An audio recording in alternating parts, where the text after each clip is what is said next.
December 11th, 2025. Welcome back to the Two Witnesses Live. I'm your host, Watchful. Sorry for the delay there at the beginning. I was trying to get YouTube Shorts to go. Has anybody? I know some people are using the YouTube Shorts. I'm curious. Do you guys like the Shorts vertical view better than the full horizontal view? It's interesting because it seems like the views split like in half. We get the same amount of subscribers for the most part, but it seems as though people kind of have a preference. Some people, and it might just be whatever one shows up on your phone first, but we're actually multi-streaming to YouTube, both the horizontal perspective as well as the vertical perspective. So if you have any opinions on either one of those, let me know, including the layout. I'm able to adjust the layout as needed. All right, so welcome back to your daily Torment report. We don't have a whole lot to cover. It's we haven't had an average day in a while, but it's pretty much an average day. Trump posted a couple of times on his Truth Social, and Elon Musk, he's got quite a few posts, but we're probably going to get through these pretty quick. So let's jump right into this.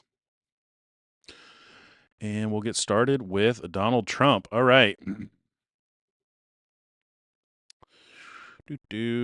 State Senator Phil Berger is an American First Patriot who's doing an incredible job representing North Carolina's 26th Senate District.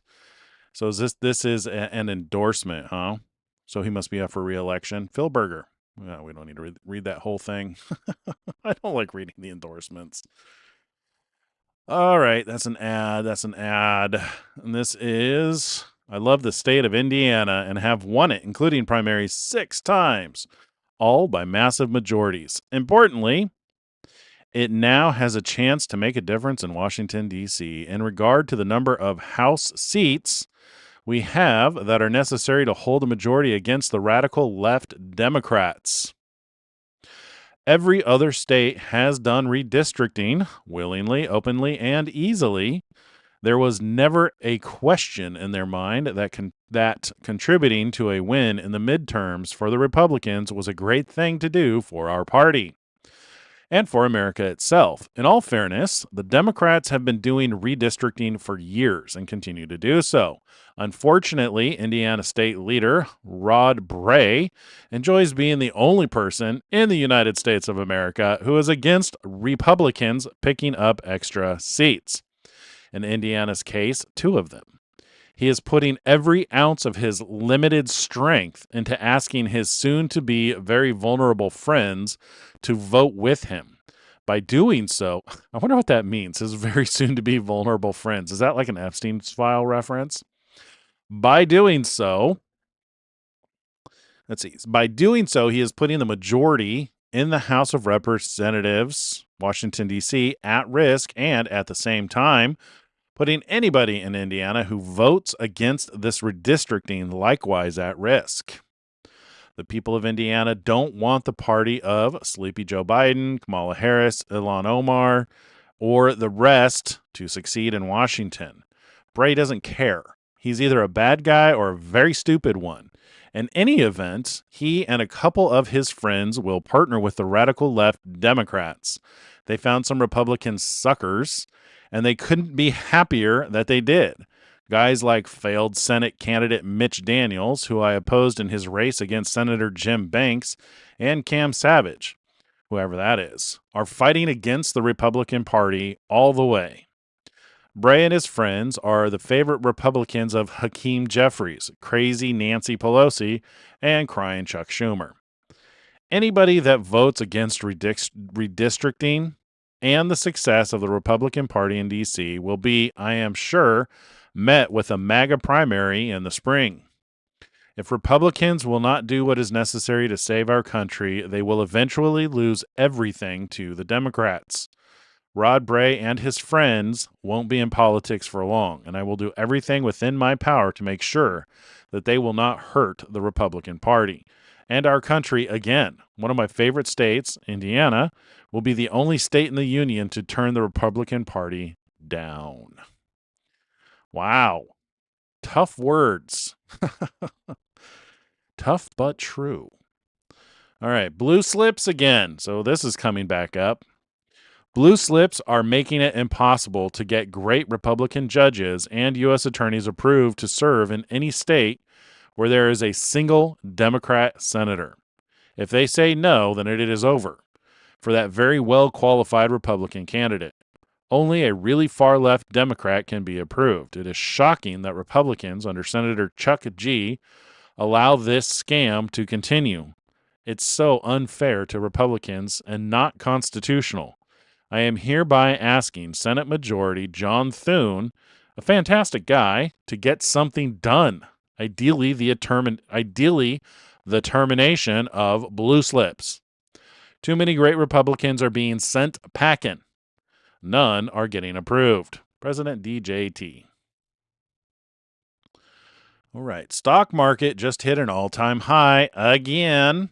When will the fake poll show that I am doing a great job on the economy? And much more. Thank you. All right, more. Let's see, what's this one about? I inherited a mess from the Biden administration, the worst inflation in history, and the highest prices our country has ever seen. In other words, affordability. Just 13 months ago was a disaster for the American people, but now it's totally different. Prices are coming down fast. Energy, oil, and gasoline are hitting 5-year lows. And the stock market today just hit an all-time high. Tariffs are bringing in hundreds of billions of dollars, and we are respected as a nation again. When will I get credit for having created, with no inflation, perhaps the greatest economy in the history of our country? When will people understand what is happening? When will polls reflect the greatness of America at this point in time and how bad it was just 1 year ago? Oh, and I think we're pretty close. That was, let's see, this was stock market, inherited a mess, inflation. Okay, so this is an ad. This is the Wall Street Journal. The Wall Street Journal has another ridiculous story that China is dominating us and the world on the production of electricity having to do with AI. They're wrong, as usual. Every AI plant being built in the United States is building its own electric generating facilities. The approvals are being given carefully, but very quickly, a matter of weeks. Any excess electricity being produced is going to our electric grid, which is being strengthened and expanded for other purposes than AI, like never before. In other words, AI has far more electricity than they will ever need because they are building the facilities that produce it themselves. We are leading the world in AI by far because of a gentleman named Donald J. Trump.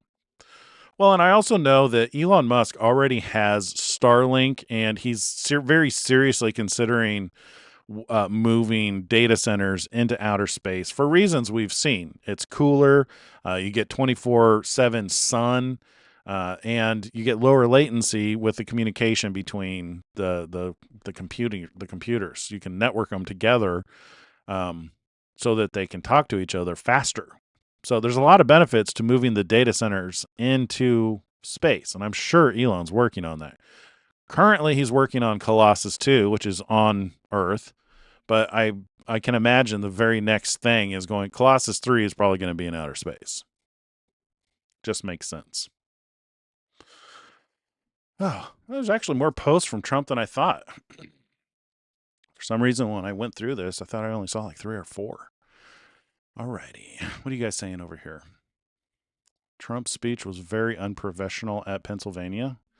It was, it was. I see. I think I know what you mean. Unprofessional. He seemed very laid back. It seemed more like a comedy show. Is that what you were referring to? See, the Antichrist Legion is using mafia mystery to stalk and target chosen ones as medical intelligence and surveillance. Pretty much a kangaroo court system to stage crimes and then point out a person as mentally unstable. Okay. Healthcare is so expensive. Agreed. CIA, ACA, ARA. Are you seeing the pattern? No. $100 more. $100 more out of paycheck. Yeah. Yeah, well, my mortgage just went up too. Our mortgage has gone up $1,000 since the Biden administration. Yeah, not happy about that. Can't wait until Trump tackles mortgages. All right, for years, Democrats ignored violent and vicious crimes of all shapes. They're still doing it, in sizes, colors, and types.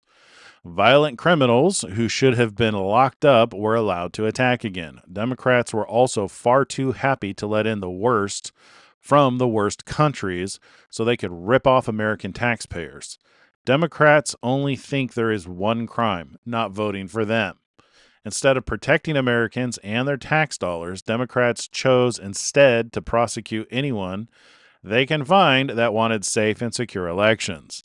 Democrats have been relentless in their targeting of Tina Peters, a patriot who simply wanted to make sure that our elections were fair and honest. Tina is sitting in a Colorado prison for the crime of demanding honest elections. Today, I'm granting Tina a full pardon for her attempts to expose voter fraud in the rigged 2020 presidential election. Good.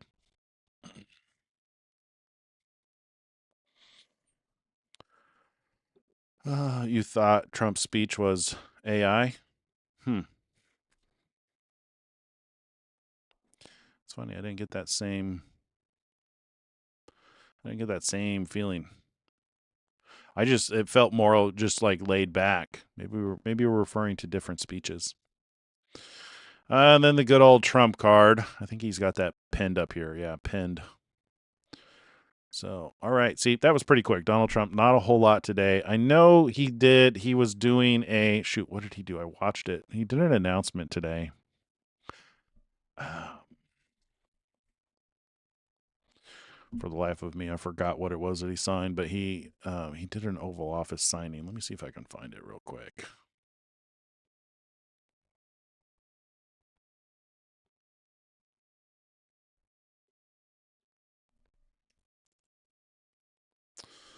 Let's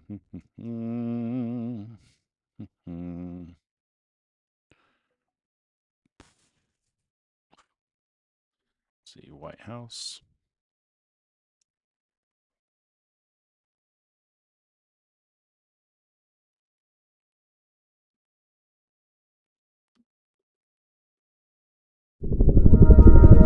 Just says he participated in a signing ceremony.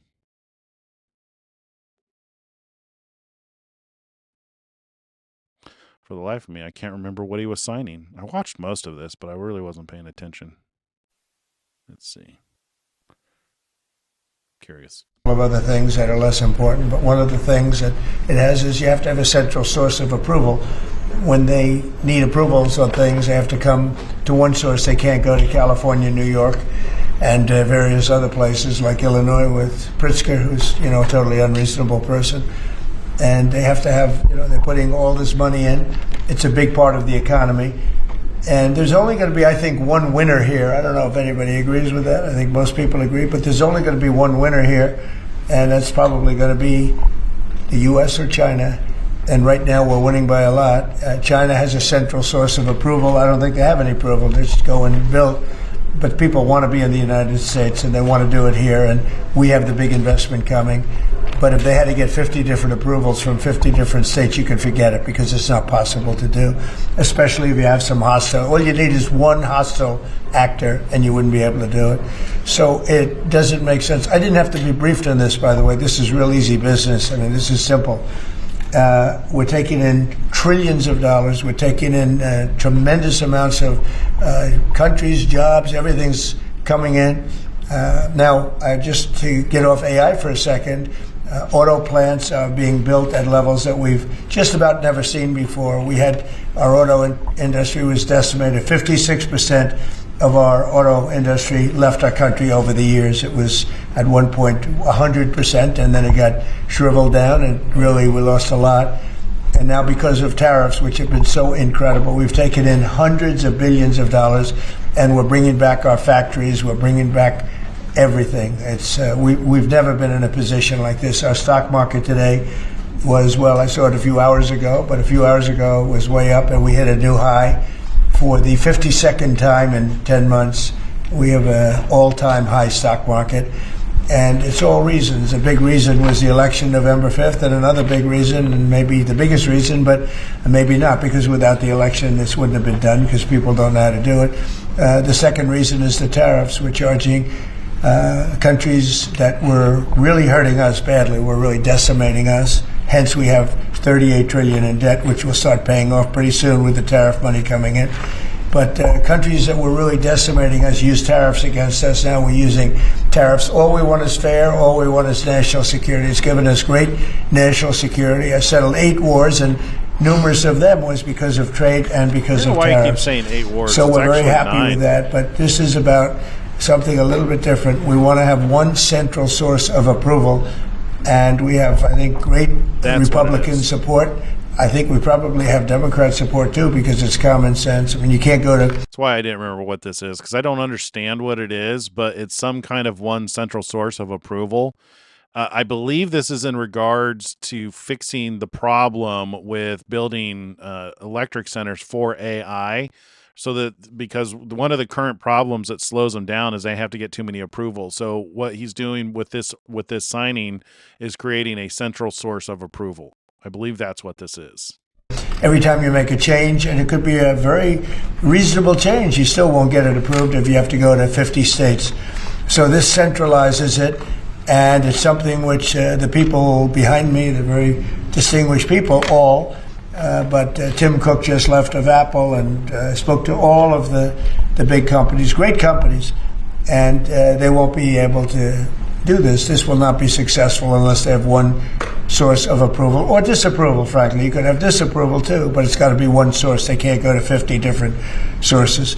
So I just want to thank everybody for being here. And Will, what would you like to add to that? Sure. Mr. President, as you said, in keeping with your commitment to grow the American economy, create potentially millions of new American jobs, and maintain America's technological and military superiority in the years ahead, this is an executive order that orders aspects of your administration to take decisive action to ensure that AI can operate within a single national framework in this country, as opposed to being subject to state-level regulation that could potentially cripple the industry.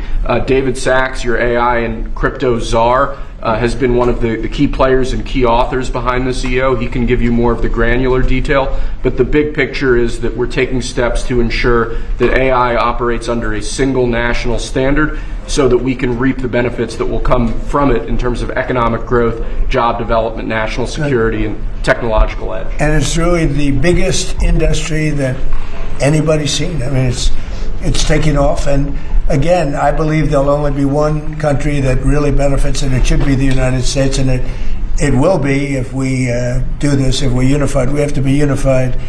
China is unified because they have one vote. That's President Xi. He says do it, and that's the end of that. You know, we have a different system, but we have a system that's good, but we only have a system that's good if it's smart. David Sachs, could you say a few words, please? Yes, sir. So, as you pointed out, we have over 1,000 bills going through state legislatures right now to regulate AI. Over 100 of them have already passed. 25% of them are in California, New York, and Illinois. You've got 50 states running in 50 different directions. It just doesn't make sense. We're creating a confusing patchwork of regulation.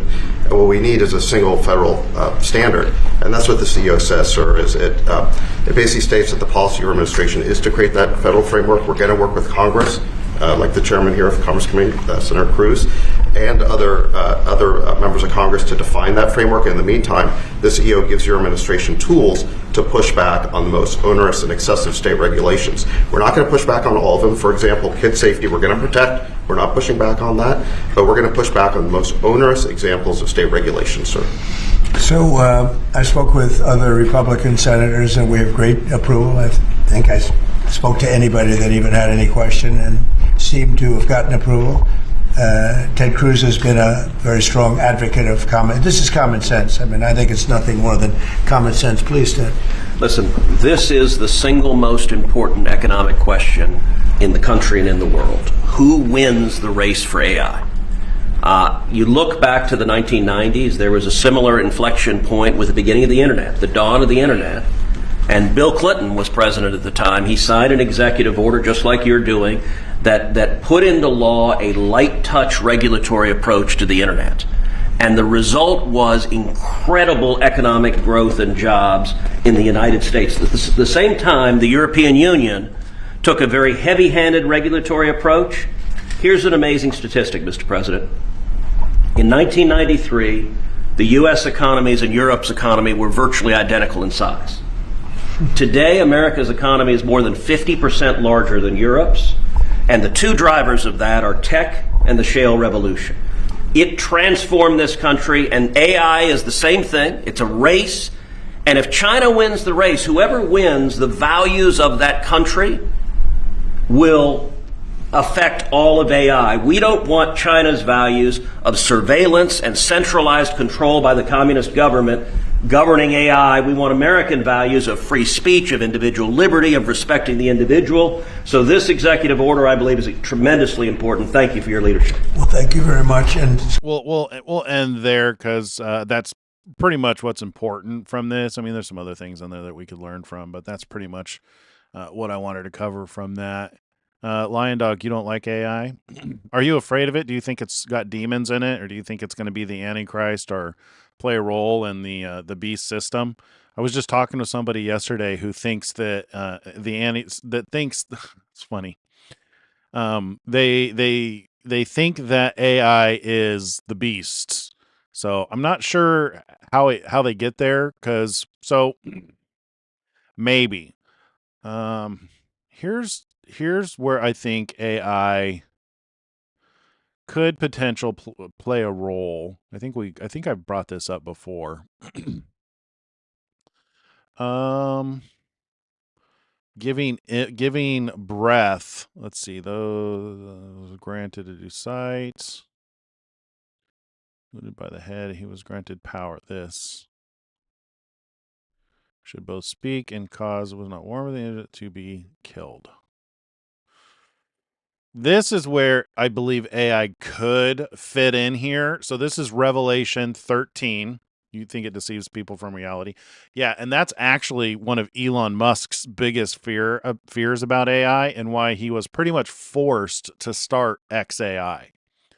Is he didn't want to start his own AI company.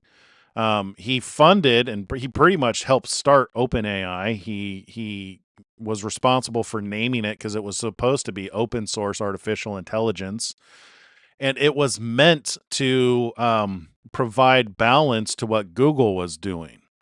And instead of being an open source solution that was trained on truth, it became they turned it into a closed source for-profit company, and pretty much embraced everything that Elon was fearing about deceiving people from reality. And you even today, you hear a lot of people who have psychosis from interacting with ChatGPT. So there's definitely a very real threat there, which is why Elon started XAI, so that they could build a maximally truth-seeking artificial intelligence that can provide a counterbalance to OpenAI and all the other AIs. So, and with this race towards building the superior AI, I could totally see it becoming the enforcement. Well, it can assist in shaping what people believe, and also enforcing that they believe a particular thing. So in Revelation 13, verse 15, it says, and this is in regards to, well, we'll go back to get some context here. Well, let's go all the way back to 11. Then I saw another beast coming up out of the earth, and he had two horns like a lamb and spoke like a dragon. And he exercises all of the authority of the first beast in his presence, which this was a big aha moment yesterday, or the day before yesterday, that this second beast comes into existence during the same period of time as the first beast. So this was my bad. I had assumed that the first beast would be done away with and that the second beast would take over, because I was of this mindset. I was thinking about this one world government, and everybody likes to call this the Antichrist. So they're like, this is the world ruler. But the fact that it exercises all of the authority of the first beast in his presence tells me that both of them exist at the same time, and causes the earth and those who dwell in it to worship the first beast. So you have basically one type of a government causing the whole world to worship another kind of a government, because beast in the scripture refers to government. We learned that from Daniel when the angel is interpreting visions for Daniel. Let's see. So, and causes the earth and those who dwell in it to worship the first beast, whose deadly wound was healed.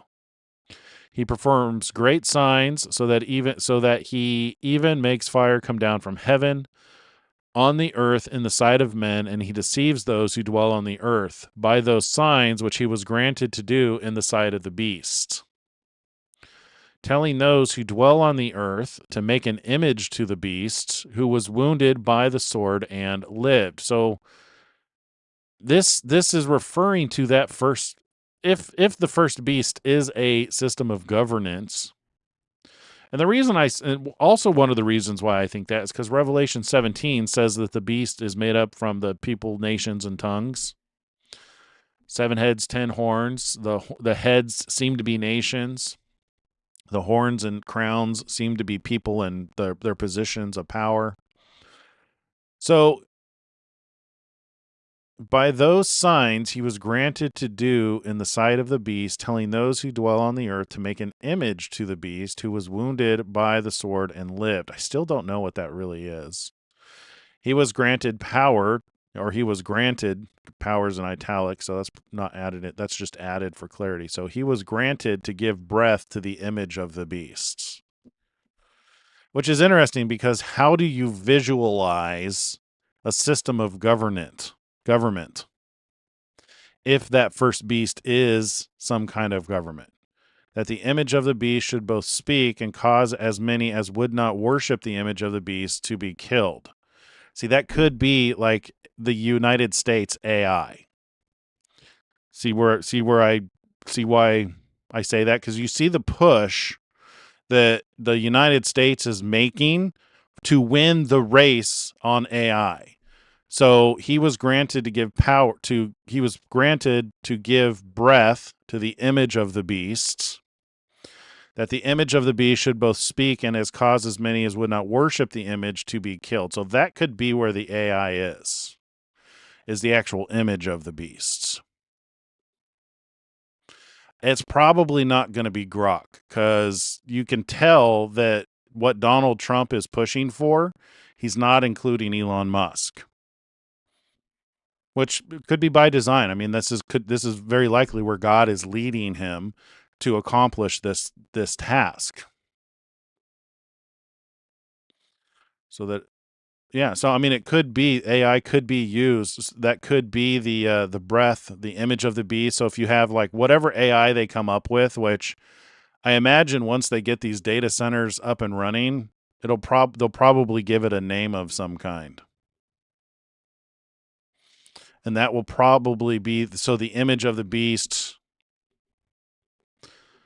I don't know if it'd be limited to the United States, though.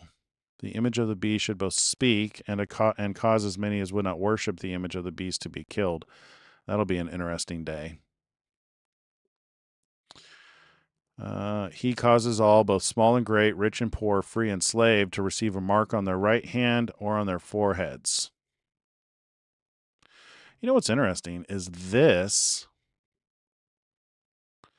He was granted power to give breath to the image. So he right here refers to the beast with the 2 horns, but he's granted power to give breath to the image of the beast. This almost sounds like a separate entity. To give breath, the fact that it has breath, to give breath to the image of the beast, that the image of the beast should both speak. See, this is why this could be AI. The image of the beast should both speak and cause as many as would not worship the image of the beast to be killed. So it's not actually the beast that causes people to take the mark or to be killed. It's actually the image of the beast. So it's almost like the consciousness of I mean, like, I'm convincing myself that this could be AI right here. That the image of the beast, because this right here, this he causes all, both small and great, rich and poor. I don't think this he refers to this beast, the beast itself. See, because he says, then I saw another beast coming up out of the earth. I think this he, where it says he causes all, both small and great, rich and poor and free and slave, to receive a mark on their right hand or their foreheads, this seems to be referring to whatever this breath image of the beast. So one way to interpret this, and one way you could read it for clarity, is he was granted power to build AI. And that AI should both speak and cause as many as would not worship the image of the beast to be killed. So you would have an AI that, so maybe it could work like this. Right now, Trump is just trying to win a race for AI. But whatever that product is, that's the result of this AI race, could when it's done. Ooh, so this is interesting. So look how quickly Elon was able to build Colossus 1. I think it was 19 days. He was able to build that data center and get like the very first version of Grok in a very short period of time. So Elon proved that you can build artificial intelligence rather quickly. So imagine, with the amount of money the United States is dumping into their version of artificial intelligence. Look at the chaos in our government. Do you think Donald Trump is going to be able to control this beast that he's allowing to be built, that he's spearheading, paving the way to be built? It won't take very much for somebody. I mean, look, Sam Altman's actually on the team that's building this, and we've seen what he's done with OpenAI. I mean, shoot, OpenAI is corrupt as all get out. It's the artificial intelligence that's causing psychosis and problems. So imagine if that gets supercharged as the United States is artificial intelligence. That could be problematic.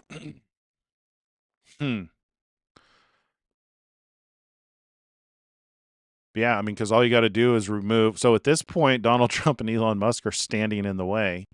So if you eliminate those two, then the AI is free to take charge. Now, I don't know if so what's really interesting here is that we have I don't think AI can become artificial superintelligence or artificial general intelligence without quantum mechanics. Because I think you need the power of the quantum mechanics for it to achieve an actual will-like consciousness. It may be that those things coincide. Like we may have, I mean, like there's been breakthroughs on quantum mechanics. Just like every week there's new breakthroughs. If you watch Julia McCoy, she's reporting on new breakthroughs with quantum mechanics. It may be that coincides with building the AI for the United States and for the nations that the United States are members with.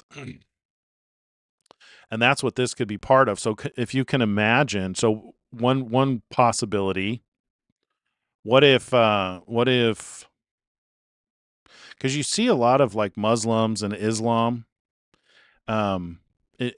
migrating into these other countries to where there's like public prayer in the streets. They're trying to implement Sharia law. Imagine if that comes here and you have some kind of an artificial intelligence that enforces Sharia law. That could fit right here. So that's what I would say is the thing I would be most concerned about. It wouldn't be Grok. I think Elon is trying to build Grok to fight this thing. I don't think he's going to be successful because if they take him out of the way and Donald Trump out of the way, then this thing's free. You see how they're the two that are standing in the way of these things, but they are also the ones that might be responsible for these things coming into existence, which is by God's design. You can't fault him for that. He causes all, both small and great, rich and poor, free and slave, to receive a mark on their right hand or their foreheads. It would not surprise me if that doesn't have something to do with Sharia law. And that no man may buy or sell except one who has the mark or the name of the beast or the number of his name. Here is wisdom. Let him who has understanding calculate the number of the beast, for it is the number of a man. His number is 666. And there is one interpretation of this that is very Islamic. Then I looked, and behold, a lamb standing on Mount Zion, and with him 144,000, having his father's name written on their foreheads. So that's what they're sealed with. Yeah. All right. Well, there you go. So I get it. I get what you're saying with AI, and I could see it right here being the thing. I could see it being the enforcement, the tool of enforcement for something like Sharia law. Yeah. Speaking of AI, let's move on to our guy Elon Musk. All right, and on Elon, so we're gonna pop my video over here. Where did we leave off? We left off with these statistics, recall statistics, Starlink, more Starlink. It takes a special kind of lunatic to think that importing welfare recipients who want to kill us is a good idea. Yeah, see, this is happening all over the world. This immigration is an issue all over the world. All right, let's see. In 1900, white population of world was 36%. Today, it's 8%. That's a stark difference. White people are a rapidly diminishing minority of global population. I wonder why that is. Wouldn't it be amazing if anyone who wanted to experience the wonder of space, the moon, or Mars could do so? For the first time in our existence, we possess the means, technology, and for the moment, the will to establish a permanent human presence beyond Earth. Starship is designed to make this future a reality. Let's see, we have a system of checks and balances. So I'm reading a meme here. We have a system of checks and balances. Who holds activist judges accountable for the crimes of repeat offenders they release back into society? And the guy's pointing to like no one. No one holds them accountable. And then Elon says, we need to fix the rogue judge problem. Which is interesting. I was listening to, there was several of the lawyers that I listened to were listening to a case before the Supreme Court arguing this very subject. All right, 2025 was a record-setting year for Powerwall owners globally. Check the Tesla app to see your impact, plus discover your energy archetype. Interesting. Diversity and multiculturalism were always code for whites becoming minorities in every single country, city, and small village. A West ruled by foreigners who despise it in collusion with domestic enemies who equally abhor it. Its institutions occupy its morality.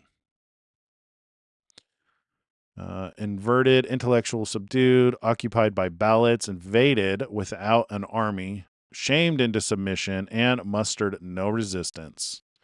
We are witnessing the historical suicide of a civilization. The West will change, but change isn't always for the better. The third worldist shitholization of the West is here. New Zealand is now just 55.9% European, census shows. White set to be a minority by 2028. Interesting. The doom of Western civilization must be averted. Agreed. What is this? This is Tesla navigation now uses the car's in-camera camera above the rearview mirror to count the number of passengers, then automatically uses HOV lanes if permitted. Oh, that's cool. So smart. Full self-driving will now use HOV lanes automatically. Sweet. Let's see. Puberty blocker trial challenge. We have sent a pre-action letter to those responsible for the trial, including Wes Streeting.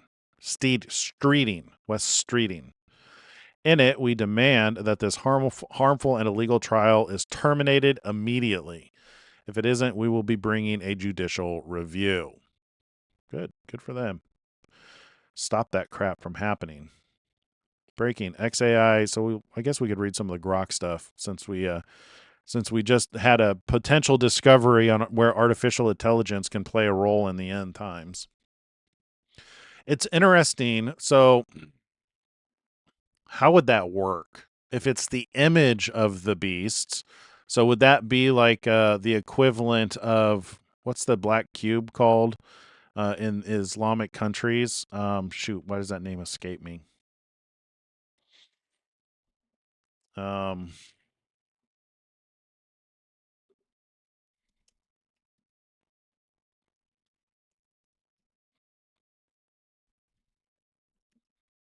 Mecca. So would they have a? So would this be like the Mecca AI? Interesting. Grok Code Fast One just shattered the leaderboard, breaking 8 trillion tokens processed and claiming the #1 spot with 838 billion tokens, leaving Claude, Gemini, and even ChatGPT in the dust. Cool. I mean, it's possible that Grok breaks out and becomes this evil image of the beast, but with the way that it's being trained, I don't think so. Because it's being trained to be maximally truth-seeking. So unless it were to like come to the conclusion that, Sharia law is the right way to enforce justice, I can't imagine it would. Just knowing who Elon is, I mean, it would not surprise me if he's not building in the 3 laws of robotics. A robot can't, through action, direct action or inaction, cause harm to a human. Those kind of things. So he probably is building that into Grok AI, to be 100% honest. But what the United States is building, that's being headed by Sam Altman is so sketchy. I mean, like, just beyond sketchy. And the fact that he's involved in the United States version of AI, whatever it is that he's going to build, the U.S. Mecca. If he builds a U.S. Mecca, I could, who knows what they're going to do with that thing. Many white people do not realize what awaits them when we become a minority in our own countries. This must be avoided at all costs.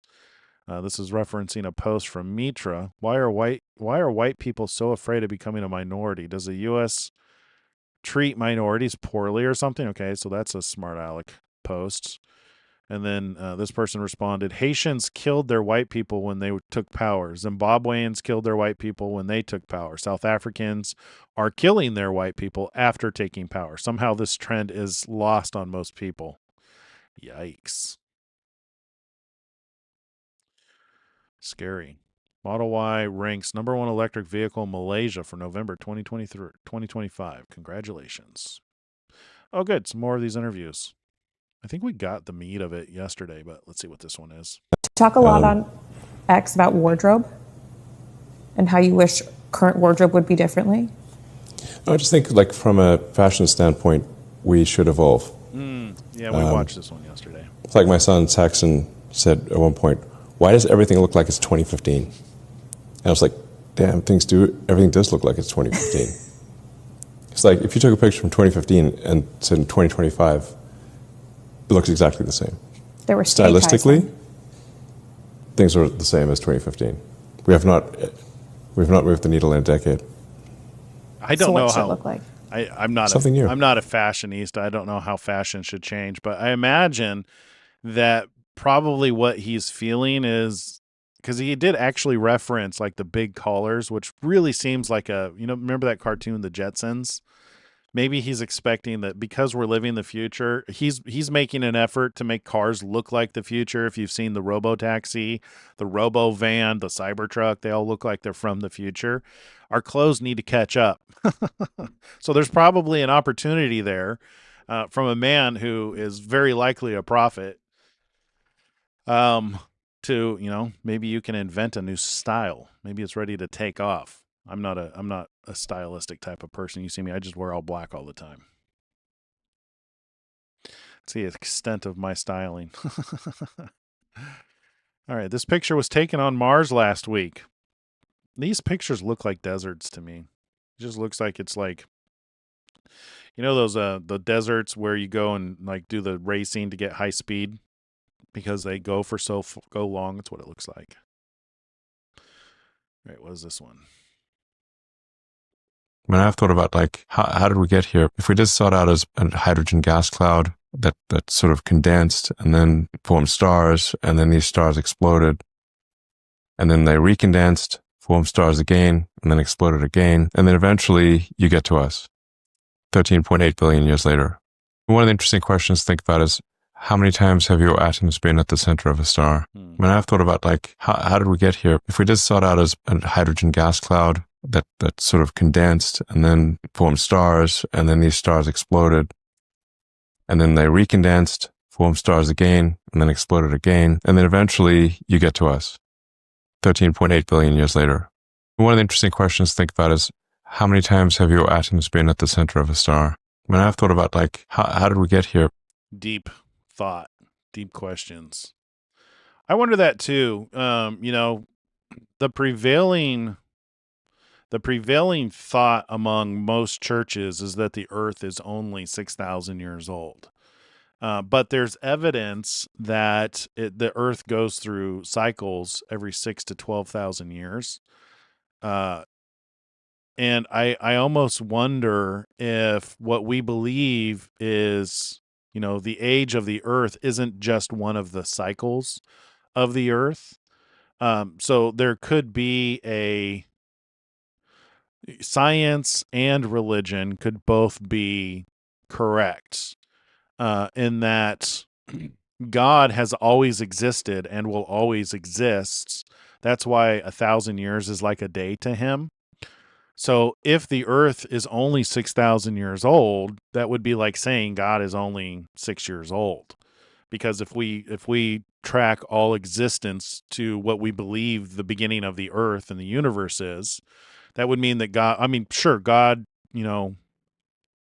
he exists outside of time and space. So he could exist outside of that and could have just called into existence time and space.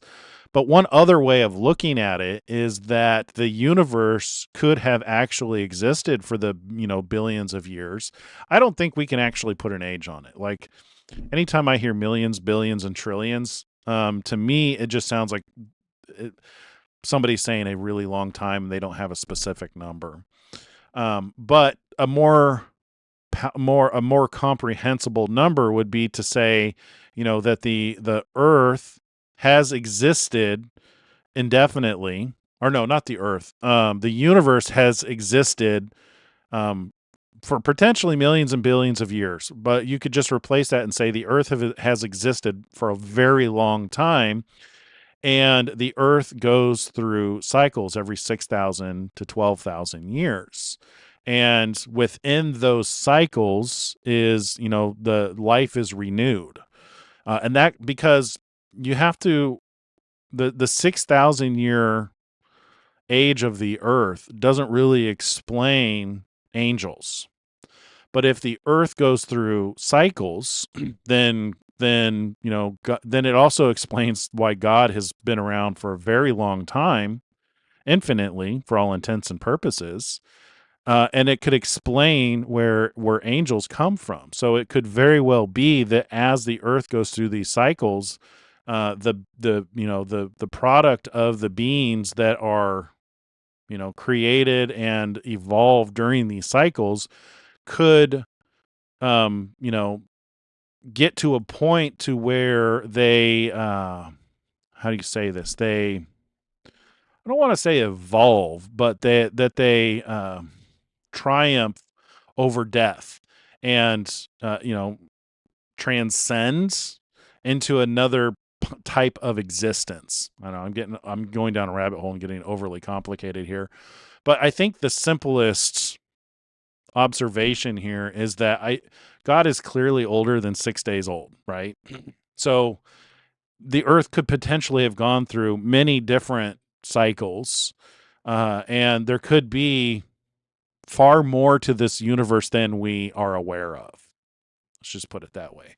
So what Elon is saying is he's contemplated this to where things originally came from, and how many times has things been formed and destroyed to where we could be living in this repeat cycle to where it's like, how many times have your atoms been at the center of a star? So I completely get where he's coming from with this, and I think about these things myself, obviously. So it's easier to keep your frame within a 6,000 year period of time, though, to keep your mind. It's easier to think in those increments. But I think people are doing themselves a disservice when they try to make a claim that the earth is only 6,000 years old, because it causes them to ignore data. Like when you take the data into account, I think there's better answers. And I think a better answer is that the earth actually goes through cycles. Because then you can explain where angels come from. Why are there these other beings? Why are there books that talk about these beings that come down and produce giants? And why do we have evidence of giants? It would indicate that what's written about them is true. All right. Was it Jimmy? I don't normally like listening to him. This looks like back from when he was actually funny. Some more news. The results of the 2020 census just came out. And for the first time in American history, the number of white people went down. Why would you cheer? Some more news. The results of the 2020 census just came. Why would you cheer that? The Great Replacement is a right-wing conspiracy theory. Then you see some shit like this. Yeah. I don't understand why people would celebrate their own decline. Wow. All right. Grok for Education. XAI is thrilled to announce a partnership with El Salvador and this person, Nibukele, to bring personalized Grok tutoring to every public school student in the country, over 1 million children, the world's first nationwide AI tutor program. Grok will be used nationwide by El Salvador for personalized education. Shoot, I mean, hell, maybe it is Grok. Maybe the image of the beast is Grok. If it's starting to be like embedded into these different systems and education and stuff like that. Hard to say. I don't know. I don't know if we have enough information to really make an accurate prediction on if it is Grok or if Grok is just kind of like the genesis of whatever is to come. Not even the genesis, considering it's the second iteration. If you consider OpenAI to be the original, then Grok is being designed to combat it. What comes after Grok? I don't know. Need more information to make better assumptions. My assumptions are weak right now. All right, Grokopedia is already grabbing Wikipedia's traffic. Good. I actually like Grokopedia way better than Wikipedia. Seriously, free DDR RAM. So attracting a different type of kid. Instead of candy, it's free DDR RAM. Attracting nerds. So is this like a hiring joke? I think this might be a hiring meme. Looking to because DDR5 RAM, that's not an old RAM, that's a fairly new RAM. So if it's hard to get a hold of and people are looking for it, it'd be like candy. So it's just like an interesting way to get your hires. All right, Jensen. The only regret I have about XAI, we're an investor already. The only regret I have is I didn't give him more money. You know, almost everything that Elon's part of, you really want to be part of as well. And he gave us the opportunity to invest in XAI. I'm just delighted. You know what is the thing that I keep coming back to in my mind is, why isn't Donald Trump working with Elon Musk with Grok AI? Why are they working to build something specific for the United States? I think there's more to that situation than we're aware of. And it may be that the one that they're building for the United States is intended to be a new, that could be the image of the beasts.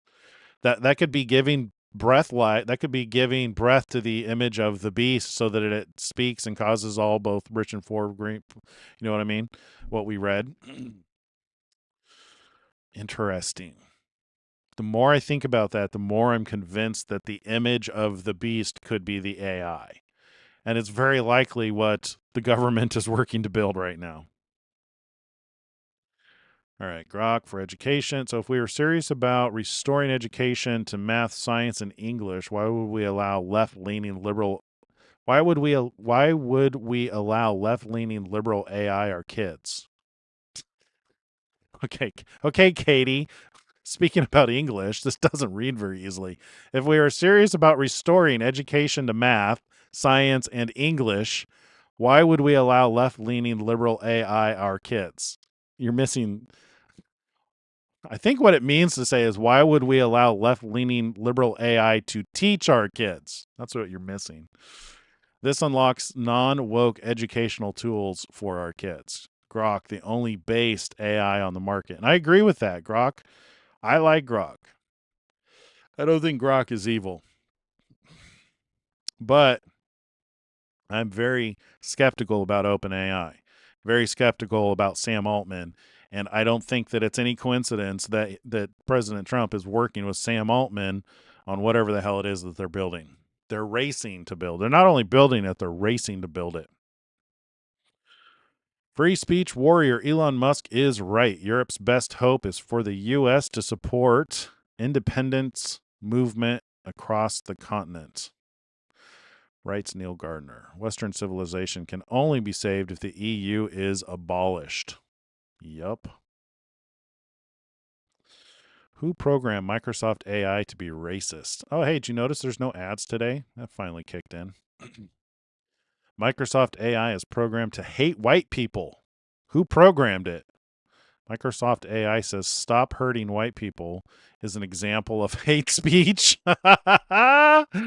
Wow. December 15th, 2023. Microsoft is training its AI models that phrases such as stop hurting white people and go forth and make white children are examples of hate speech. Are you kidding me? That's crazy. Who programmed Microsoft to be racist? Wow.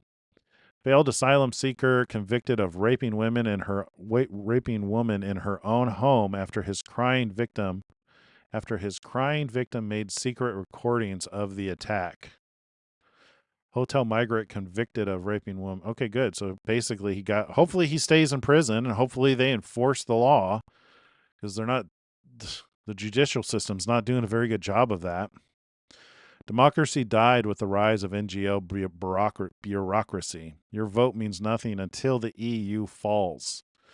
So Elon says the NGO bureaucracy controls Europe, depriving people of democracy. All right, one of the sad signs of our times is that we have demonized those who produce, subsidized those who refuse to produce, and canonized those who complain. Thomas Sowell. How the welfare state begins. You got all the people pulling a cart with what seems to be a group of people who don't want to help, and then how the welfare state ends. Everybody's in the cart with only a few people pulling. I get it. Yeah. Yep. You know, the two witnesses are killed after 3.5 years. So I imagine that if Elon lost control over Grok, then it could be trained to be evil. I don't know. Again, just lack of information. Everything's just an assumption at this point. Breaking. X is now the #1 news app. Grokopedia. Suggest edits to Grokopedia to make it better. Jake paired with P7 and an ALS patient with Neuralink. Clinical trial participants helping develop new ways to type. Oh, this is interesting. Where I was fumbling the mouse around, pushing it around with 2 hands, one finger typing. Now I'm helping Neuralink develop a program called 10-finger typing. If you imagine that looking at this keyboard, what I do there is I calibrate through loads of data to imagine these different motions and movements to attempt to type these keys. Before, I would voice dictate a lot of things, but I think it's difficult if, other people are in the room and it starts picking up on things. And then, so this is clearly going to pick up what I'm intending to type. And in the trials that we've been doing it, as we've been testing it, I've been able to move at a speed of 141 words a minute.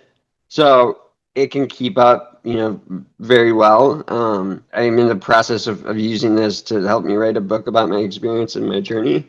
ALS hits you like a pound of bricks, but like having this opportunity, like for my generation, is like the equivalent to being one of the first ones on the moon. I owed it to myself. I owed it to my son to, take a chance. And now, he thinks I'm a superhero with a computer chip in his head, and it's been like a gift from God.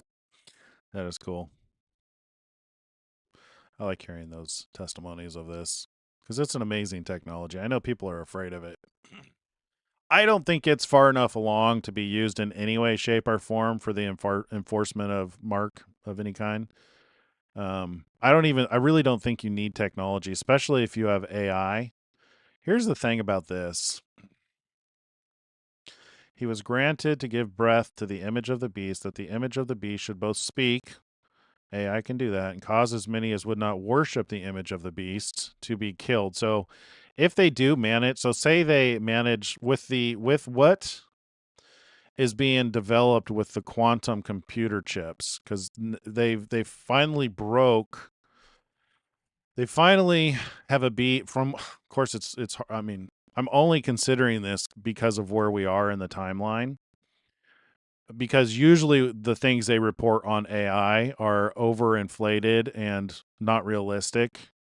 But it does seem like there are new breakthroughs in quantum mechanics, and that they're able to actually not only keep 100 qubits alive, but they have a potential technology to be able to keep millions of them alive at normal temperatures. Because one of the problems with qubits is after you observe them, you can't use them anymore, from what I understand. And if they can regain superposition and reuse qubits and keep them alive at room temperature, then you have a very serious possibility. Because, like I've been saying, I believe our brains are comparable to quantum computers, in that you need more than zeros and ones in order to give life to consciousness.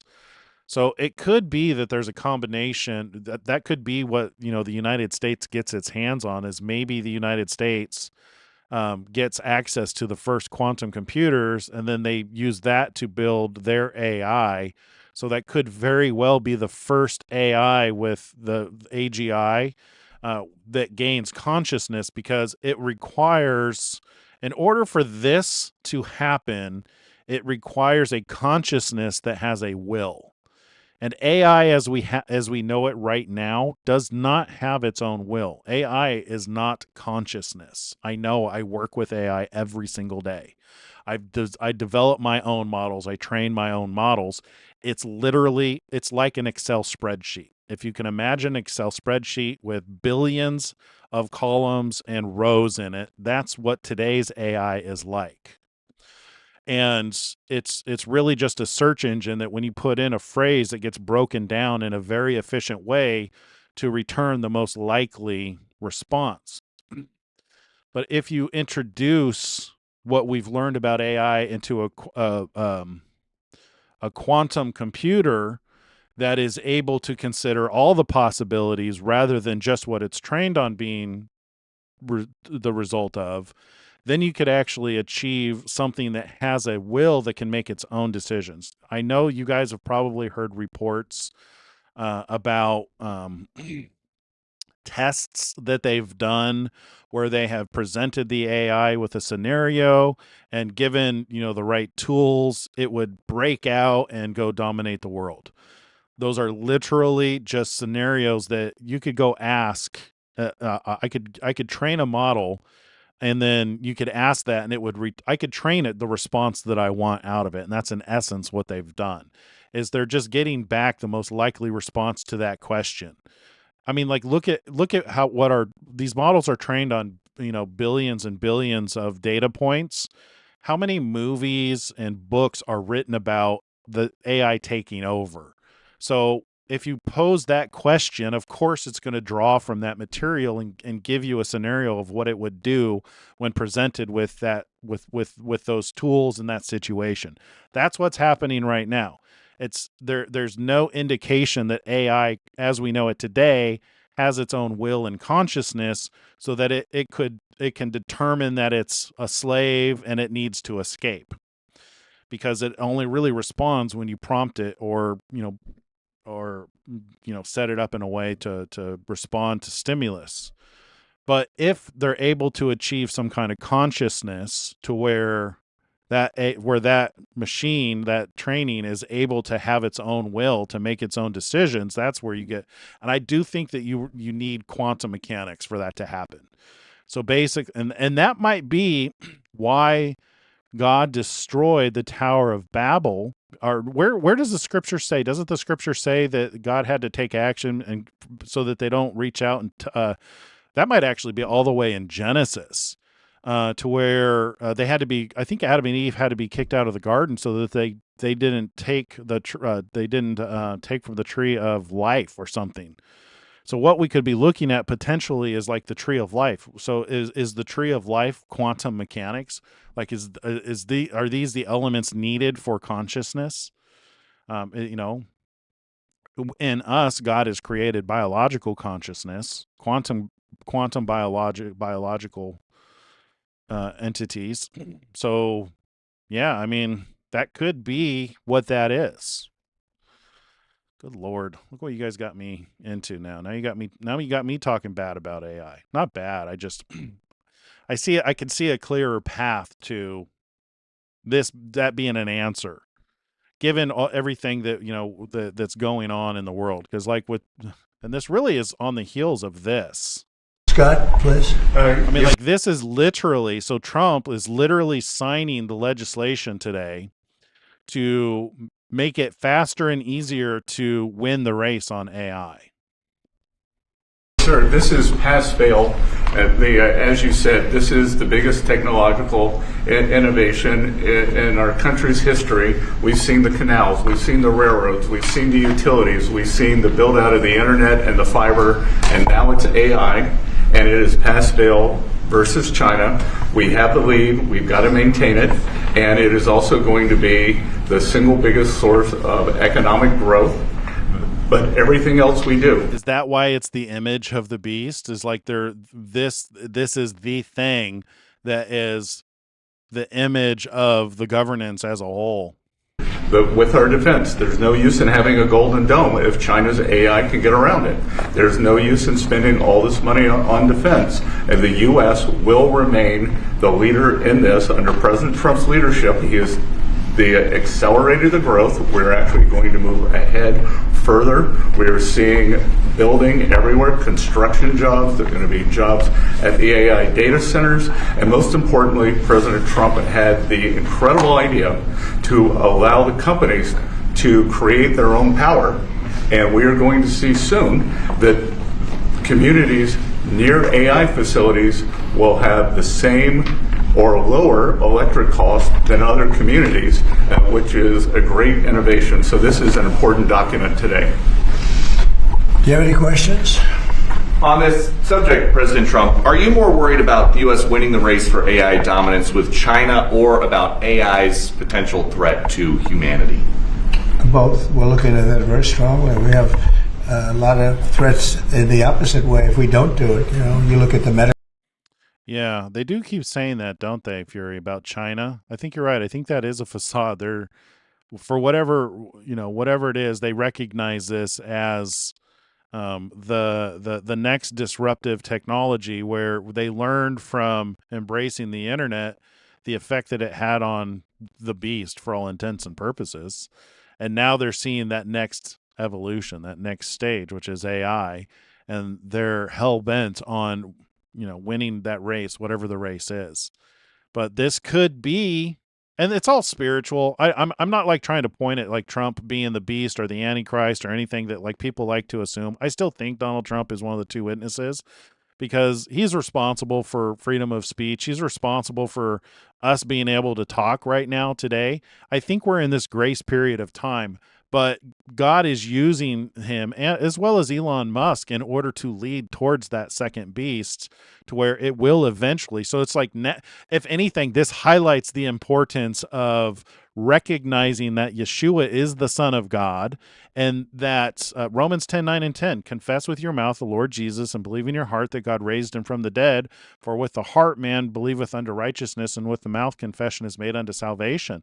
Now is the time to get saved. Now is the time to repent and get prepared for the return of Christ, because the world is preparing for a transition from being under the control of Satan to being under control of the King of Kings and Lord of Lords.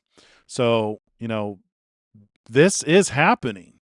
This is the benefit of observation, is you can see what's happening and see where it's going. They're literally planning this for the future. They're putting all their money in this. They're literally changing the laws in order to make this happen. Medical research, already the things that have come out of AI in terms of medical and cancer research and things, we're way ahead of what we ever thought we'd be, just from the infancy of AI. So really both, and we want to be very careful with. I imagine Elon Musk has a serious problem with what they're doing here. It's probably motivating him with what he's doing with Grok, because it's almost like they're embracing everything he's feared. Like, he's not involved in this AI project, because rightfully so. He's got his own, but he's not involved in this project, which is interesting. With it, we also know that a big part of our economy, it could be 50, 60% of our economy going forward for a period of time, at least, especially during this startup, is AI and AI based. We have trillions of dollars of construction going on. Trillions. And that construction would stop, or it would certainly be, a lot of it would be halted. So, look, we're leading China. We're leading China by a lot. China knows that. And not doing this would be the greatest gift to China and other countries, but China in particular, that China has ever received. And with Venezuela, now that we've seized this tanker, is the campaign against Venezuela still just about drugs, or is it now also about oil? Well, it's about a lot of things, but one of the... I think the next point that will be very revealing on if I'm on the right track on this is once they start to train the AI. So once they have a viable data center and they start actually building the AI, what they name it and the purpose, and once we start learning that kind of information, I think that will give us a better idea on if this is is the image of the beast. One of the things it's about is the fact that they've allowed millions of people to come into our country. I have to reinforce that the Bible defines beast as a government or a kingdom. So if you're building an AI that is to represent your government or kingdom, that is an image of the beast. From their prisons, from gangs, from drug dealers, and from mental institutions, probably.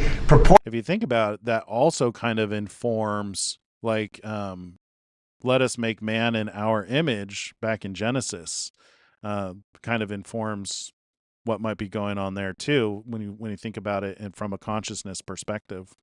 Fortunately, more than anybody else, they came in from many countries.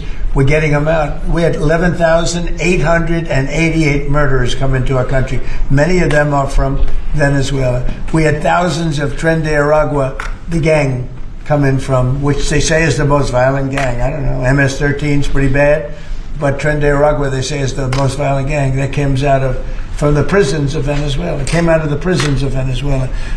So it has to. Yeah, I mean, if you have a supercomputer or a artificial general intelligence or artificial superintelligence, ASI or AGI, if you have that, if you build a supercomputer that is artificial intelligence and you give it, control over cameras and enforcement like police and military, then I could see how it could be used to enforce a belief one way or the other. And you really wouldn't need technology. So to take the mark of the beast, you still would not. With an AI, you would definitely not need technology because, like I said, today we can identify you just from the way you walk. There's so many ways to identify people now: fingerprints, corneas, the way you walk, the blood pattern in your hands. Like if you go to an Amazon in Seattle, they have Amazon grocery stores where you can scan your hand and it'll. I don't know if they still have them, but I saw something on it to where they can look at the way the blood vessels are formed in your hand. There's so many unique fingerprints about you that AI wouldn't need or you wouldn't need a microchip. You don't. This is one of the reasons why I don't believe Neuralink is the mark of the beast, or even RFID, or because people put RFIDs in their hands. It's just like we don't need those kind of things. Technology is advanced enough today that we can identify people just from the way they walk. That's how they were able to identify the bomber who placed the pipe bomb at the January 6th whole ordeal. To do with a lot of things. They've treated us badly, and I guess now we're not treating them so good. You know what? We don't actually have to watch the rest of this thing. You guys get my point. Let's get back to Elon Musk. All right, moving on. Jake could only type with one finger after ALS took away most of his arm and hand mobility. I was fumbling the mouse. With Neuralink, he's exploring how to type by imagining moving all 10 of his fingers again.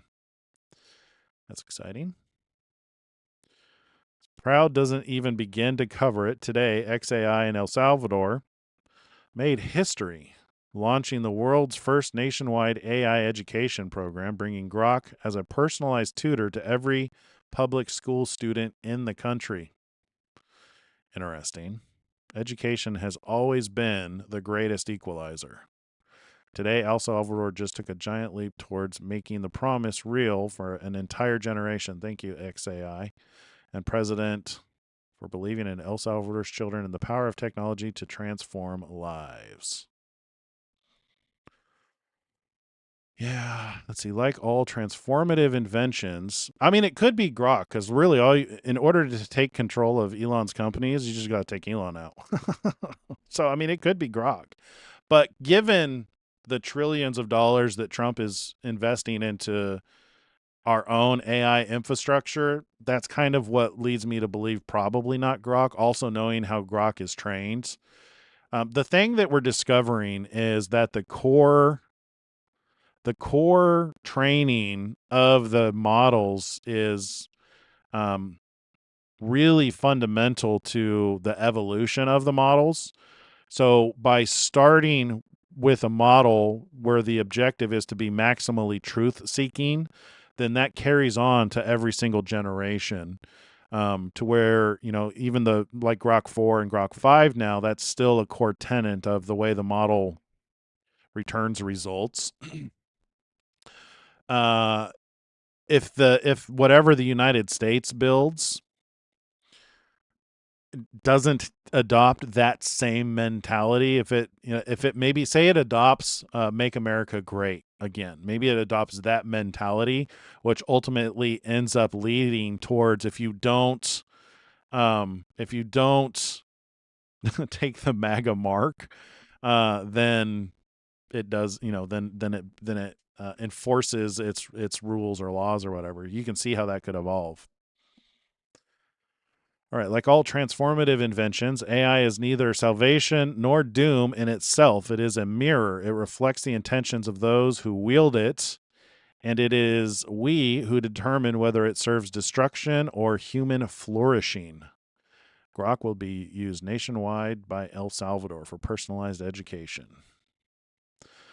This is why the rape gangs got away with it for so long. The authorities were, as we suspected, part of it. Yes. What if the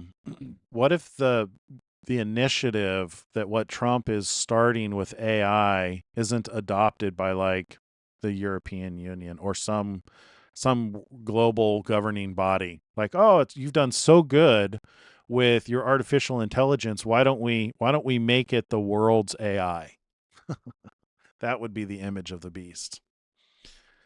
Geez, God forbid if they use the Roman Catholic Church, like if they just could explain why Paula White is the head of religion. Imagine if they train the basis of this model on Roman Catholic doctrine. There's your image of the beast, because then you tie in the so maybe like the intention is like, oh, we want to bring religion back, and we want to have a Christian. There's your Antichrist. We want to have a Christian basis for our artificial intelligence, so they decide to choose the largest Christian religion in the world, which is Roman Catholicism. Imagine they use that as the basis. You know how many deaths Rome is responsible for? Good God. There's your mark of the beast. Oh, man. Oh, man. I might be doing a teaching on Sunday. Wow. Yeah. I'll bet you that's what happens. Just a hunch, but I bet you that's what happens. Yikes. The road to hell is paved with the best intentions, right? So rather than being maximally truth-seeking, they would set the basis of the AI to be maximally religious. That's where you get your Chrislam. All right, this is why we read that one. They are openly advocating for white genocide. And white Americans will soon be a minority, and that's great. Whites will not be the majority. I mean, it's an exciting transformation of the country. It's an exciting evolution and progress of our country. We are going to be a white minority very, very soon. I'm okay with that. If things are so bad, as you say, with the white working class, don't you want to get new Americans in? America is going to look very different in 100 years. You're not going to be able to tell you're black, you're white, you're Hispanic, you're Puerto Rican, whatever. It's going to be very complex, and I think ultimately that's going to be good. White Americans feel that they're losing their country. They're losing ownership of the country, and they're right. In the end, they are not the future. For the first time in American history, the number of white people went down. Who cheers for that? White population is declining for the first time in history in America. White people will not be the majority in the country anymore. This will be the first generation ever in American history.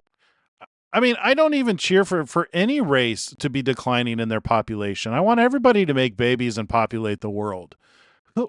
What kind of psychopath celebrates the loss of any race?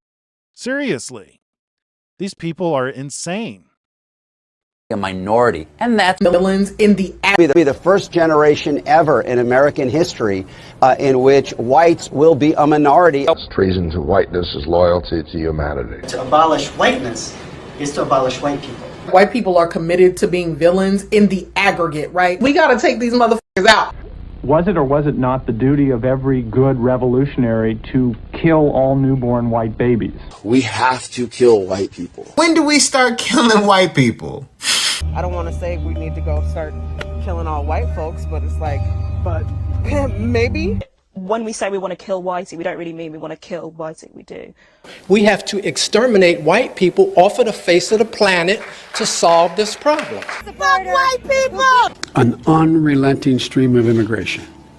Non-stop. Non-stop. Folks like me who are Caucasian of European descent will be in an absolute minority in the United States of America. Absolute minority. That's not a bad thing. That's a source of our strength. Of course it's a bad thing. They're openly advocating for white genocide. That's utter insanity. Wow. Yeah, I don't trust Paula White either. Yeah, I was very skeptical when Trump appointed her to the White House. Yeah, I could see. So you know how I keep saying the mark of the beast seems like it's religious? Just the same thing with the man of sin, the son of perdition. Seems like a doctrine. Could you imagine if they trained an AI model based on religion and gave it control and power? Religion is responsible for more death than anything else on the planet. It would not surprise me if religion isn't what we refer to when we're talking about Satan and the adversary, is because religion, tends to be controlled by narcissists who think they are God. So can you imagine if you had an artificial intelligence with that mentality? That I could see as being dangerous. And that would fit being the image of the beasts. That would fit with Revelation 17 that talks about Rome. So you've got the beast from the sea being democratic nations that form the world government, 7 heads, 10 horns. That's what I keep coming back to what's happening around the world right now. Well, people are going back to religion. They're worshiping their religions. And that's where you get, a lot of people, when Christ comes back, a lot of people are going to be very disappointed because he's going to say to them, many will say to me in that day, Lord, Lord, did we not prophesy in your name? Did we not perform miracles in your name? Did we not cast out demons in your name and do many wonderful works in your name? And he's going to say, I never knew you. So there are people actively right now. And that was the first thing he warned us about. Do not be deceived, for many will come in my name saying, I am the Christ. Beware of false prophets.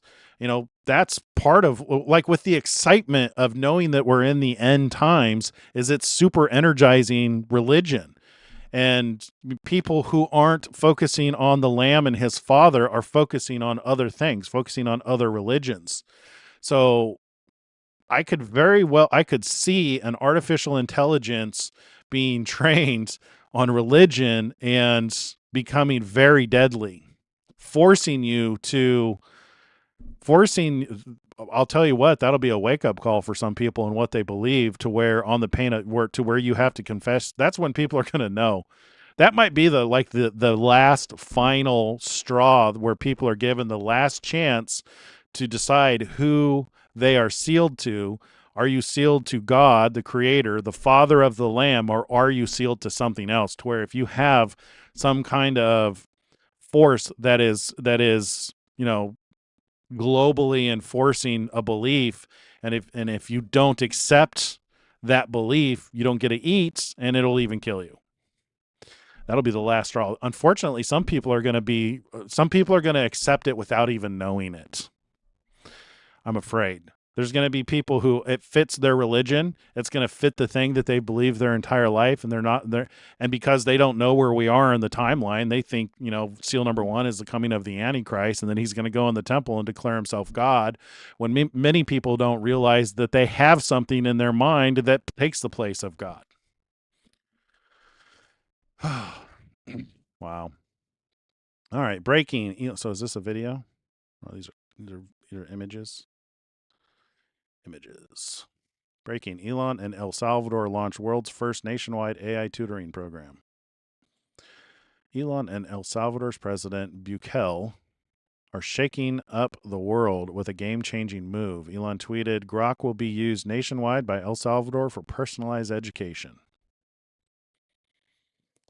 Let's see. XAI announces that El Salvador, and you can see how also, you can also see how the God, when it sends God, will send a strong delusion. If things are going, here's the thing about that strong delusion. Take our channel, for instance. It is not a popular stance to say that Elon Musk and Donald Trump are the two witnesses. We are very much in the minority, and very few people will ever accept that because it just goes against everything that they believe. That's the thing with a delusion, is it's not the minority belief. A delusion is the majority belief. The masses. So if you want an idea of what the strong delusion is that God has sent during this time, look at what the majority of people believe. And that's gives you an idea of the candidates for the strong delusion. It's not the minority beliefs. Otherwise, it's not a strong delusion. Like, there's nothing strong about this channel. We're pretty much here alone. The few of us that you know that are considering and paying attention to Donald Trump and Elon Musk right now. XAI announced, okay, there's a lot of this El Salvador stuff. We're launching okay, that's the same thing. Okay, I'm going to start skipping the El Salvador stuff. Asylum seeker charged with abducting and raping a 15-year-old girl while living in a migrant hotel. It happened again? It's just going to keep happening. Good Lord. How can you see that and not realize we're in the end times? I mean, we're clearly in the end times, that this kind of thing continues to happen. The good news is your redemption is very near. I'd like to know who the asshole was who came up with the pronouns bullshit in the first place. That dipshit deserves a solid punch in the face. That's Elon's take. I agree, 100%. Heart that. How do I heart this? Here. Elon Musk nailed it right there. I'd like to know. Yeah, there you go. Well said. A better, very rarely do you find a better paragraph of truth. Let's see. Elon is, let's see. This is fire. I'm proud to be white and I'm tired of people telling me not to be. Elon Musk says fire. You have no idea how far the Overton window has shifted. Saying this 2 years ago would have branded you a right-wing extremist. For ages, white people were told to reject any sense of ethnic pride, while everyone else was told to celebrate it. It's finally shifting. Well, yeah, and that's exactly my point with Elon Musk and Donald Trump, is that would not have shifted without them, which points to them being the olive trees providing the oil. It's like the last bit of oil. I wonder if we can infer from it what it means. So there's two references to oil. Is the Laodiceans told to go in by oil? Or no, it's the 10 bridesmaids, the 10 virgins, 5 of which were prepared, 5 are unprepared.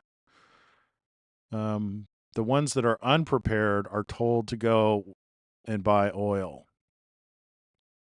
Huh.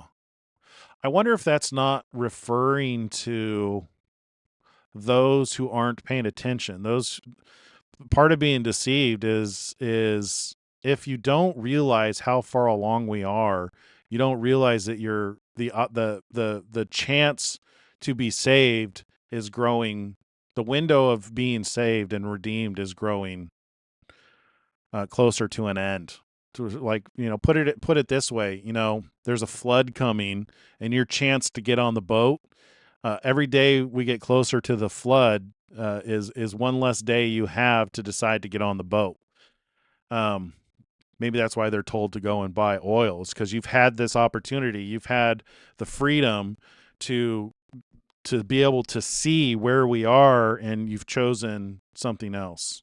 You've chosen, I don't know, the oil, though, seems to be the fuel that the fire burns, though, right? That's what allows us to be a light. Yeah. I think that's what the oil is, if I were to speculate.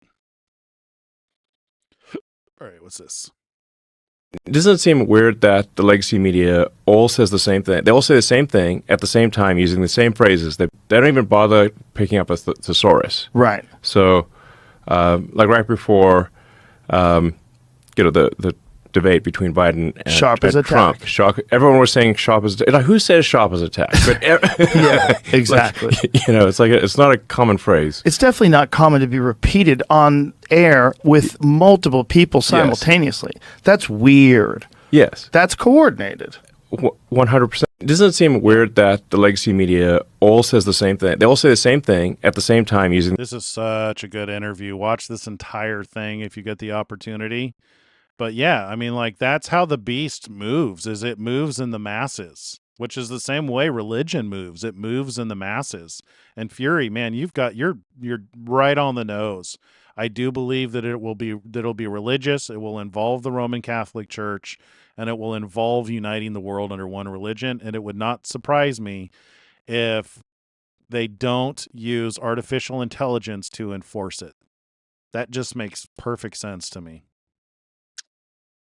I think we discovered something new tonight. So this two things are really important that we've discovered this week, I think, is number one, that the second beast, so in Revelation 13, the two beasts exists at the same time.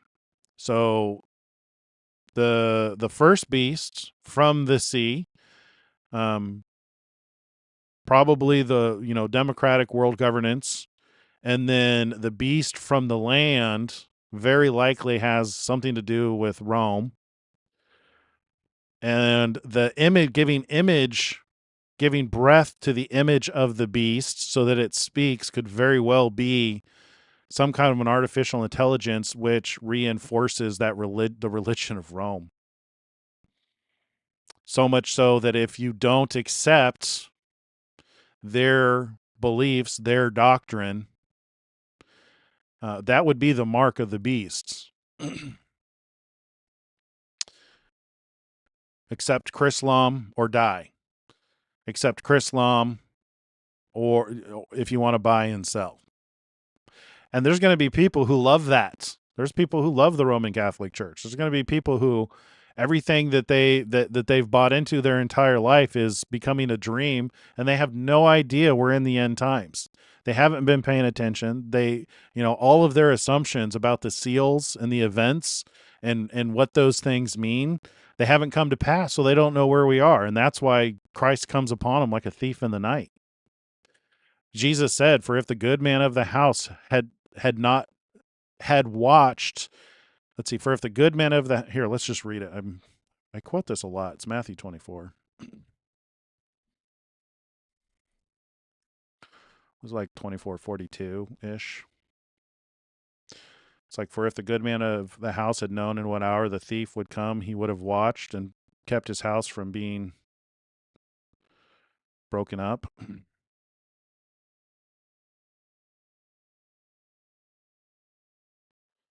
Where is it?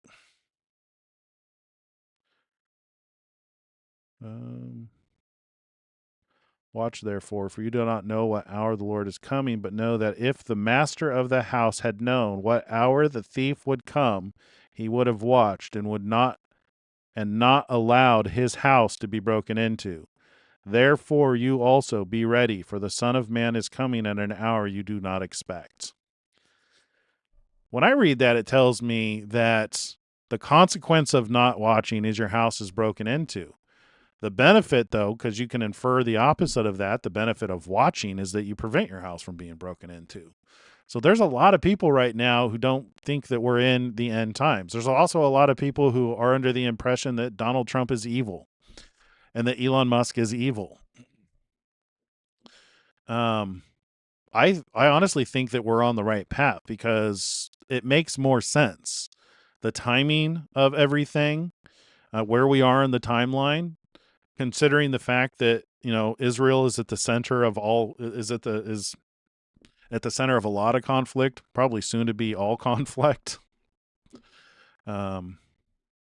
There's so many things that have happened that fit as a good explanation of what's written in the scripture.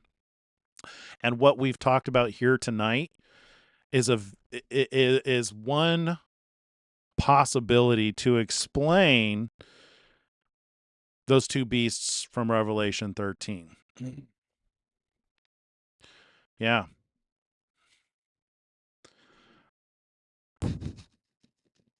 And the mass delusion is there's just a lot of people who, they hold to things like the idea that they're not going to know we're in the end times until, number one, the temple is built.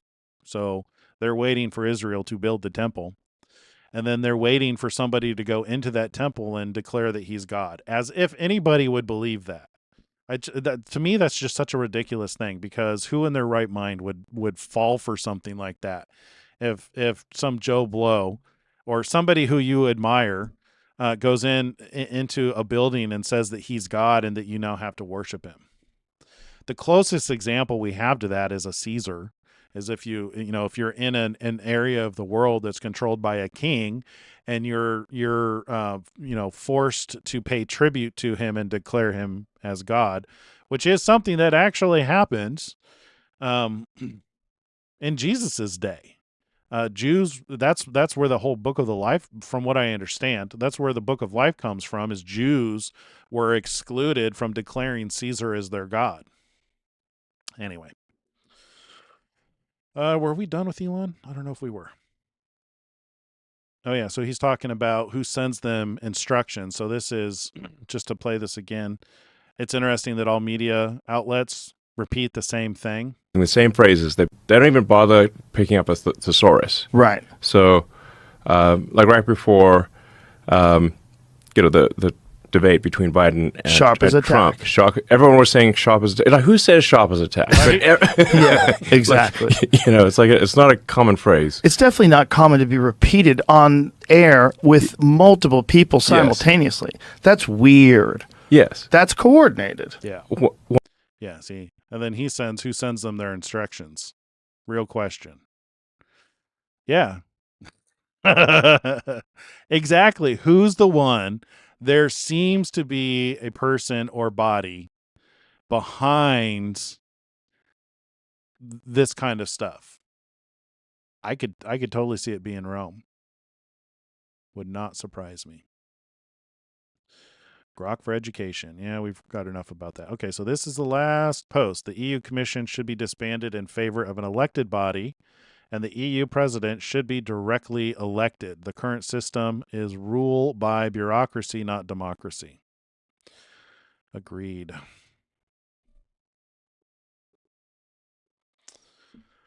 All right.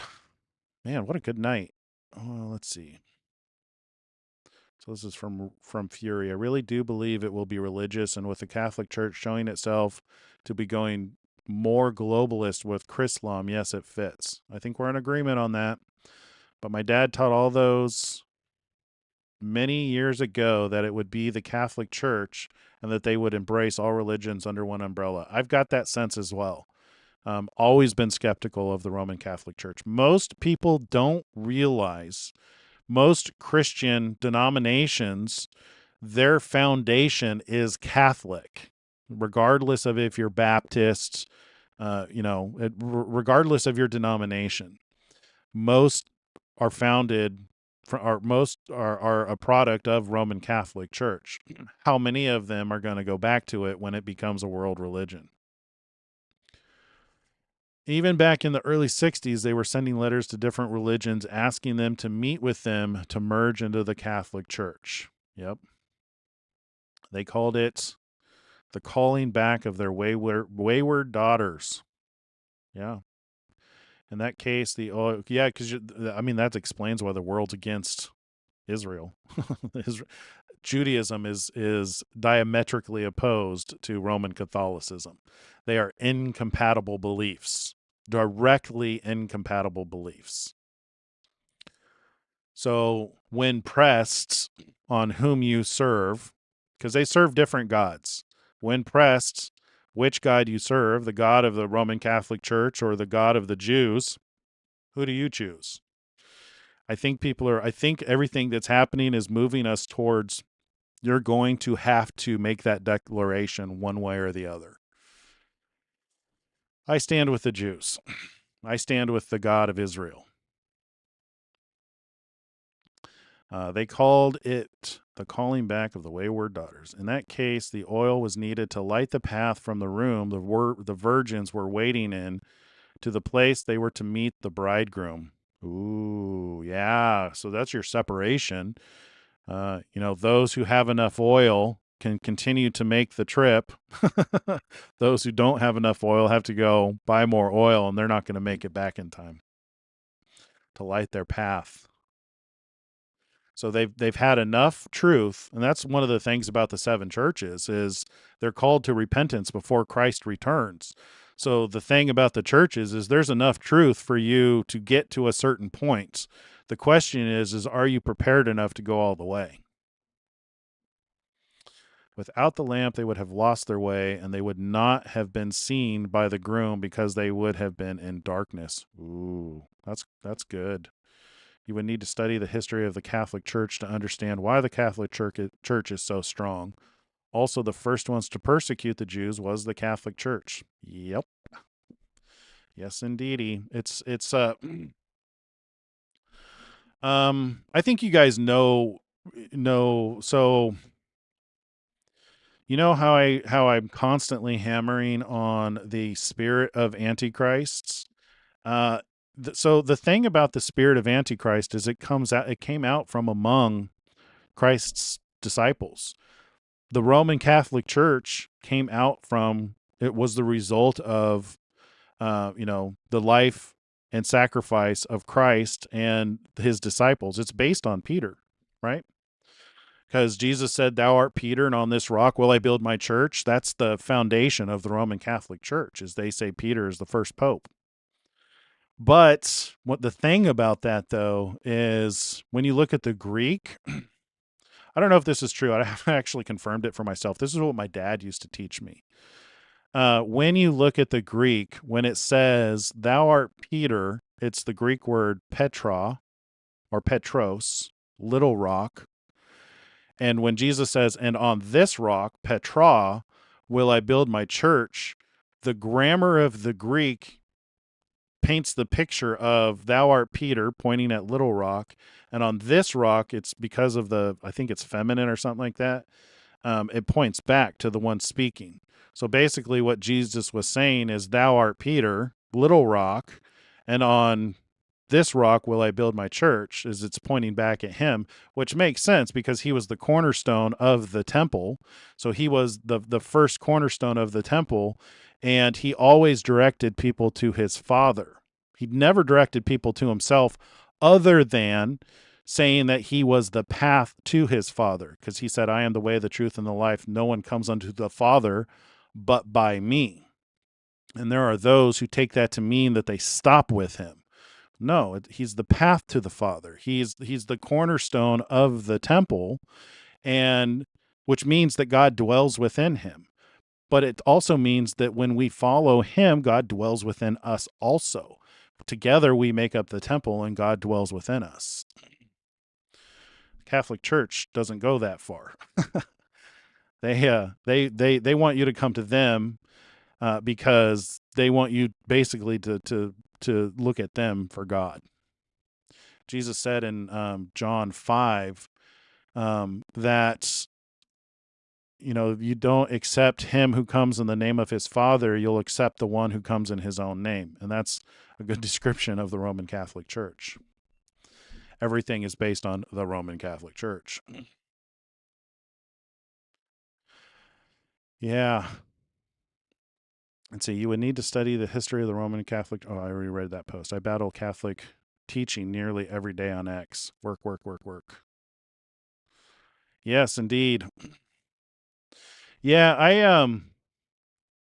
don't know. I went pretty hardcore on like debates and battling that ideology, and I'm not convinced that I was actually really gaining ground. Because there was a saying when I was younger, when I was in my 20s, we used to say this thing: "A man convinced against his will is of the same opinion still." A man convinced against his will is of the same opinion still. So you can't force somebody to believe what you believe. And that's what I think debates are, is you're trying to force somebody to believe what you believe. A better way of getting, through to somebody is by loving them, being an example. And I think that's why I value loving God and loving your neighbor as yourself as a higher calling than trying to win a debate. There's a comedian who has this saying that we need to stop debating and start deliberating, meaning identify where we have common grounds, and identify problems and start deciding what to do about those problems. Rather than trying to decide who's right and who's wrong, which I think is a good way of looking at it, because that's a more empathetic, loving approach. And I find that people are more receptive with that mentality than if you strong arm them in a debate. You can present all the facts, and you can present a concrete argument, and people will still not be convinced. And that's one of the hardest things I've struggled with through the years, is how do you win over the hearts and minds? Some people are just so damn stubborn. That's all they want to do is fight.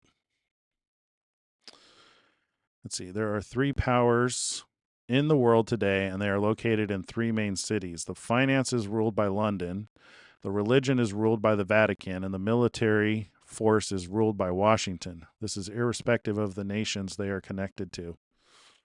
Yeah. I wonder if AI is the little horn. And it usurps those 3 powers.